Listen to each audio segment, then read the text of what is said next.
මෙන්න මෙහෙමයි ඔයා travel කරද්දී එහෙම නැත්නම් කරන ඕනම දෙයක් සිනමැටික් විදිහට බලන කෙනාට හරියට නිකන් ෆිල්ම් එකක් බලනවා වගේ ෆීල් වෙන්න වීඩියෝ කරන්න. ඒකත් ඔයාගේ ෆෝන් එක විතරක් පාවිච්චි කරලා. මේක ගැන අපි ස්ටුඩියෝ එකේ කතා නොකර යමු ලස්සන තැනකට. අපි මුලින්ම කැමරා එකේ settings ටික හදාගෙන ඉමු. මම මෙතනදී cinematic mode එක use කරන්නේ නැහැ. මොකද හැමෝගෙම ෆෝන් වල ඒක නැති නිසා. ඊළඟට resolution එක 4K දාලා FPS එක 24 වලට දාගන්න. පාට slow motion කරන්න ඕනේ නම් 4K 60 FPS වලට දාගන්න. ඊළඟට මම මේ පෙන්වන shot ටික පිළිවෙලට shoot කරගන්න. මම මේකේ පොතක් කියන scene එකක් තමයි ඔයාලට shoot කරලා පෙන්වන්න යන්නේ. ඔයාලට මම මේ කියලා දෙන shot ටික ඔයාලා කරන ඕනම දෙයකට apply කරගන්න පුළුවන්. ෆෝන් එක ටිකක් දුරින් තියලා establishment shot එකක් ගන්න.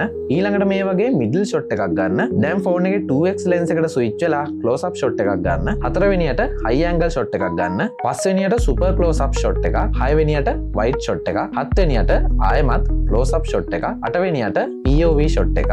නවවෙනියට foreground shot එකක්. අන්තිමටම environment shot එකක්. අපි මෙතන wide shot එකක් close up shot එකක් මාරු වෙවි ගියේ එහෙම වුණාම බලන කෙනාට ඒක බෝරින් වෙන්නේ නැහැ. වගේම ෆිල්ම් මේකර්ස්ලාත් යූස් කරන ටෙක්නික් එකක් තමයි මේක. එහෙනම් මේ shot එක පාවිච්චි කරලා ඔයත් ක්‍රියේටිව් වීඩියෝ එකක් හදලා මාවත් ටැග් කරන්න.